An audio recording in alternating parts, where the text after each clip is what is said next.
कर्म को प्रधान मानना चाहिए या धर्म को?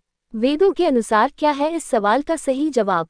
कई लोगों के मन में ये सवाल आता है कि जीवन में कर्म को प्रधानता देनी चाहिए या धर्म को।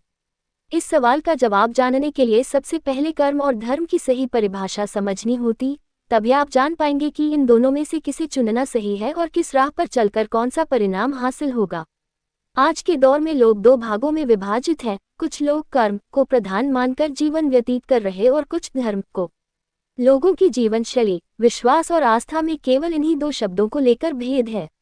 हाँ, ये जरूर है कि जो कर्म को प्रधानता देते हैं, आजकल की दुनिया उन्हें नास्तिक समझती है, और जो धर्म को प्रधानता देते हैं, दुनिया उन्हें आस्तिक समझती है।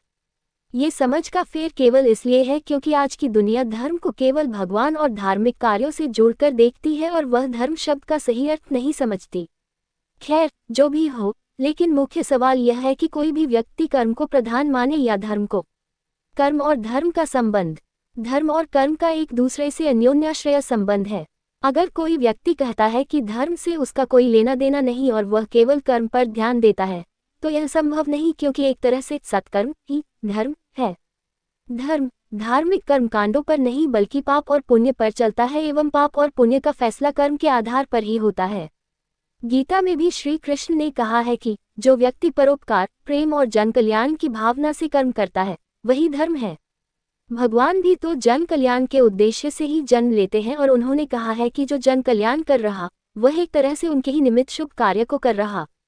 गीता के का एक श्लोक है जो धर्म को परिभाषित करता है, पार्थ नैवेह नामुत्र विनाशस्तस्य विद्यते नहीं कल्याणकृत का श्री दुर्गततात गच्छति।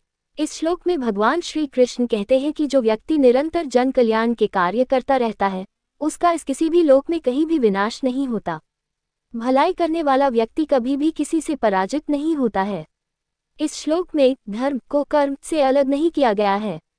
अगर आप केवल जन कल्याण की भावना मन में रखें लेकिन कल्याण के लिए कर्म न करें, तो उस भावना का कोई फायदा नहीं। अगर आप कल्याण भाव से कर्म करें और धर्म का विचार न भी लाएं, तो धर्म का अनुसरण खुद ब खुद हो जाता है। आपको केवल सही कर्मों का चुनाव करना होता है। भगवद गीता में कर्म की परिभाषा। श्रीमद् भगवद गीता के 8वें अध्याय के 7वें श्लोक में भी श्री कृष्ण ने कर्म का महत्व बताया है।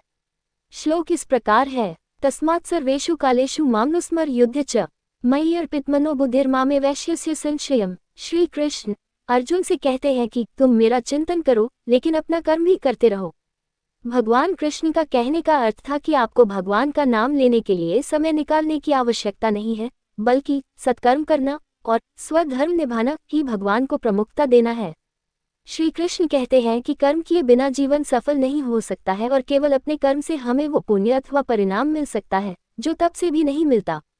इसलिए कर्म पर ध्यान देना चाहिए। जीवन में कर्म और धर्म का महत्व। धर्म अगर आपको मन की शांति देता है, ज्ञान देता है, अनुशासन देता है, सत्कर्म का मार्ग दिखाता है, सही गलत का भेद बताता है, चरित्र का निर्माण करता है, तो धर्म को प्रधानता देना सही है। लेकिन केवल धर्म को सब कुछ मानकर कर्म सही कर्मों का चुनाव ना करना उस धर्म को आधारहीन बनाने के समान है।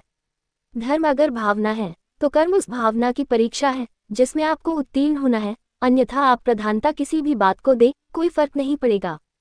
याद रखें कि द्रौपदी के चीरहरण के समय कई सभाजन धर्मयोगी थे, लेकिन उन्होंने केवल धर्म की भावना से धर्म निभाने की कोशिश की, कर्म नहीं किया, तो उन सबका अंत महाभारत में एक अधर्मी की तरह हुआ।